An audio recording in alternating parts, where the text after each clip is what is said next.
रावण की मृत्यु के बाद क्या हुआ मंदोदरी के साथ? मित्रों, रावण की मृत्यु के बाद उसकी पटरानी मंदोदरी सती होना चाहती थी, लेकिन राम ने उसे ऐसा करने से रोक दिया। मंदोदरी बहुत धार्मिक भी और ज्योतिष की प्रकांड विद्वान भी। आखिर क्यों इस बद्दी वरदा सुंदरी ने देवर से शादी करने का फैसला किया, चलिए जानते हैं आज के इस वीडियो में। नमस्कार मित्रों, स्वागत है आपका आज के इस नए वीडियो पर। एक बार फिर मित्रों, जब ही दशहरा आता है, देश में जगह जगह रावण दहन किया जाता है।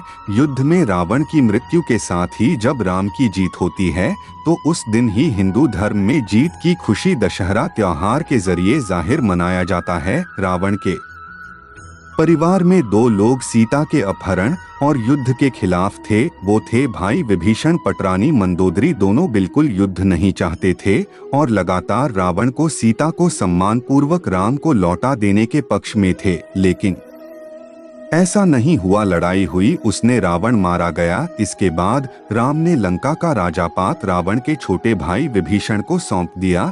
लेकिन क्या आपको मालूम है कि रावण की पटरानी मंदोदरी का क्या हुआ? आखिर क्यों उसमें विभीषण से शादी का फैसला किया? मित्रों, इसके पीछे एक लंबी कहानी है। पुराणों की एक कथा के मुताबिक मधुरा नाम की एक अप्सरा कैलाश पर्वत पर भगवान शिव की तलाश में पहुंची। तलाशते हुए जब वह भगवान शिव के पास पहुंची तो उसने वहां पार्वती को न देखकर शिव को रिझाने के प्रयास शुरू कर दी। जब कुछ समय बाद वहां पार्वती पहुंचे तो उन्होंने मथुरा के शरीर पर शिव की भस्म देगी और फिर वह क्रोधित हो गई। पार्वती ने मथुरा को श्राप दिया कि वह 12 साल तक मेंढक बनी रहेगी और उन्हें में उसका वास होगा। मथुरा को अपनी गलती की कीमत चुकानी पड़ी और असहनीय कष्ट का जीवन शुरू हो गया। जिस समय ये सारी घटनाएं घट रही थी, उसी समय कैलाश पर असुर राजा मायासुर अपनी पत्नी के साथ तपस्या कर रहे थे। दोनों एक बेटी की कामना के लिए तपस्या कर रहे थे। 12 वर्षों तक दोनों तप करते रहे। इधर मथुरा के शाप का जब अंत हुआ तो वो गुने में ही रोने लगी। सौभाग्य से असुर राज और उनकी पत्नी दोनों उन्हें के नजदीक ही तपस्या में लीन थे। जब उन्होंने रोने की आवाज सुनी तो उन्हीं के पास गए। वहां उन्हें मथुरा दिखी, जिसने पूरी कहानी सुनाई। असुर राज ने तपस्या छोड़कर मथुरा को ही अपनी बेटी मान लिया। मथुरा का नाम बदलकर मंदोदरी कर दिया गया। उसके बाद असुर राज के महल में मंदोदरी को राजकुमारी का जीवन मिला। वो अपनी नई जिंदगी में बेहद खुश थी, लेकिन इसी बीच उसकी जिंदगी में रावण की एंट्री हुई। मंदोदरी के पिता मायासुर से मिलने रावण पहुंचा। वहीं उसने मंदोदरी को देखा और मोहित हो गया। उसने मायासुर से मंदोदरी का हाथ मांगा। मायासुर ने यह प्रस्ताव ठुकरा दिया तो क्रोधित रावण मंदोदरी का अपहरण कर लाया। दोनों राज्यों में युद्ध की स्थिति बन गई, लेकिन मंदोदरी जानती थी कि रावण उसके पिता से ज्यादा शक्तिशाली शासक है। इसलिए मंदोदरी ने रावण के साथ रहना स्वीकार कर लिया। मंदोदरी का चरित्र रामायण में बेहद नैतिक दिखाया गया है।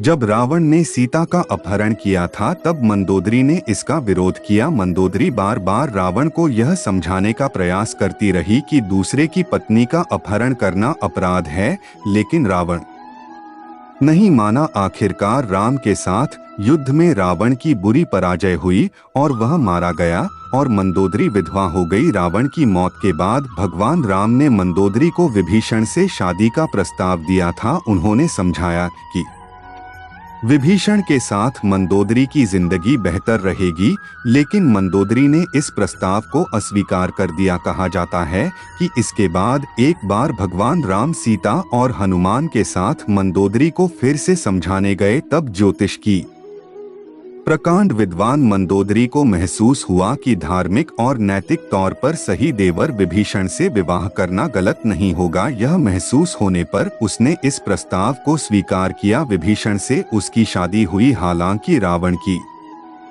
मृत्यु के बाद मंदोदरी के बारे में वाल्मीकि की रामायण ज्यादा कुछ नहीं कहती, लेकिन रामायण के दूसरे वर्जन में जरूर इस बारे में काफी कुछ कहा गया है।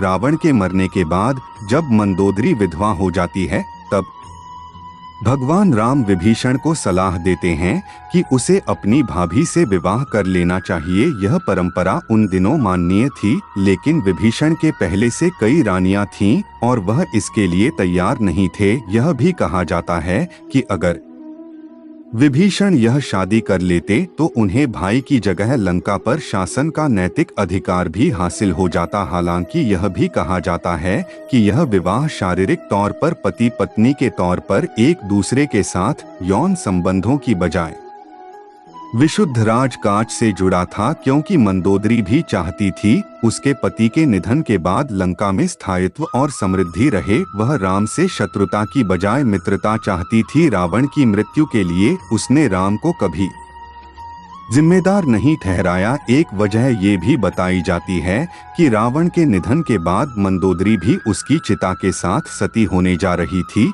लेकिन राम ने उसे रोक लिया। इसके बाद मंदोदरी के पास देवर से विवाह करने के अलावा कोई विकल्प नहीं बचा था और इस तरह बाकी का जीवन विभीषण के साथ गुजारनी पड़ी। तो दोस्तों, आज के वीडियो में बस इतना ही। उम्मीद है आपको यह वीडियो पसंद आई होगी। अगर दोस्तों पसंद आई होगी तो वीडियो को लाइक करना मत भूलिएगा। धन्यवाद।